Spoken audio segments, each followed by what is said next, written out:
joined the New England Patriots, which I'm also a very huge Star Wars fan. When you join the Patriots, you are now a stormtrooper in the Empire. So in these conversations that you had with Gronk, did he kind of talk about the juxtaposition of having to be under Bill Belichick and still trying to be himself, but working within the parameters of the team and the organization? Absolutely. I love that question because that was a huge, pivotal, critical juncture for not just Rob Gronkowski, not just for the tight end position, I think for authenticity in pro football. When he gets to the Super Bowl, right, they lose in Indianapolis to the New York Giants. He's playing on one foot. I mean, his ankle's in a boot leading up to that game. He's hurting. And his teammates see him trying to go through everything to play in that game. It was incredible that he even played. And also on that final Hail Mary, as he's lunging for the ball, he's just inches short of catching that, which is incredible. You wonder if he's healthy. Is he catching that miraculous heave at the end of the game? But after that game, he goes to Victory Field, ironically named, right? I think Maroon 5 is playing there, and LMFAO. And you can't miss that show. I didn't even know that. You can't miss. I mean, I think it was new to everybody. Like the Super Bowl losers have a Super Bowl party too, like because it's pre-scheduled. So they still had this party, and we all just assume that everybody that was on that New England team is just, drowning in their own tears and sorrows and depressed and sad because that's what happens when you lose a Super Bowl. Rob Gronkowski is not most competitors. Rob Gronkowski goes to Victory Field.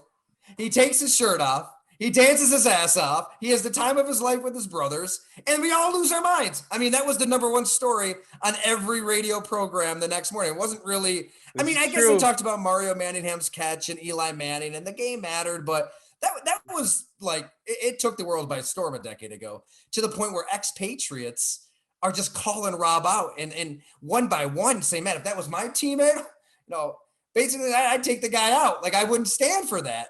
So I feel like that was such a moment, like, okay, where does Rob Gronkowski go from here? Here's somebody from Buffalo, New York that lives like there's no tomorrow, parties like there's no tomorrow, like is just a bull in a china shop every second of every day, just attacks life in such a genuine way that is so refreshing. Is he going to become a robot? Is he going to become just, like you said, one of Belichick's minions that gets in line, does your job, spews cliches, and Rob Gronkowski's like, no, and hell no. I'm going to continue doing what I do, loving life, partying. And that was, people may remember the quote unquote summer of Gronk, where, he's on TMZ and he's saying that he'd like to take Tim Tebow's virginity away. And it was one thing after another. I just feel like it's something we don't talk nearly enough about on just, this is a game. It's a sport. Let's have fun. Let's not take ourselves too seriously. Rob Gronkowski understood all of that. And he understood he had to be himself to play the way he did. Like he can't button up and be something he's not.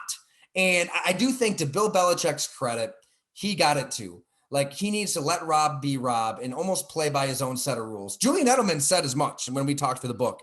Like Rob kind of did his own thing, and Bill let it slide because this is the greatest tight end ever. And I think that concession was so important for the coach to make, the team to make, because they were able to win Super Bowls and let the greatest ever shine. I think Bill Belichick, more than anybody, understood the tight end position too.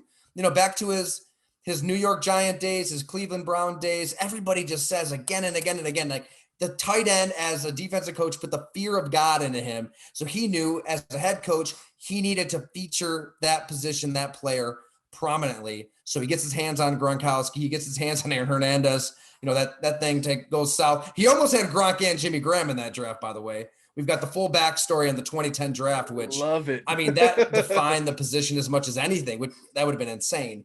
But yeah, and hey, you know what else is important, dude? Like that was right when the NFL's overcorrection was kicking in, and the flags and the fines are kind of getting out of hand. And I get it. It needs to be a safer game, but it's never going to be a safe game. The mere presence of Gronk just reminded everybody what we love about football. Big hits, violence, physicality. He takes a hit, he gets back up.